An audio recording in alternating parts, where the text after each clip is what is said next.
You are probably wondering what I do with all this paper and fabric. I like to keep portfolios of the signature patterns that I create, and the paper, this heavier paper that has a nice texture, it's very strong but feels more like fabric, I use to make and cover my samples. So these are portfolio papers.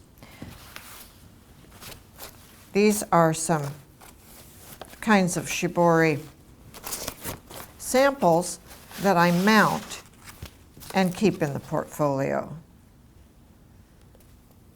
These are indigo dyed Shibori, arashi. This one is a different technique, pleating the fabric, wrapping it. This is an Itajime folding and clamping with madder. It's great to have a nice way to show your clients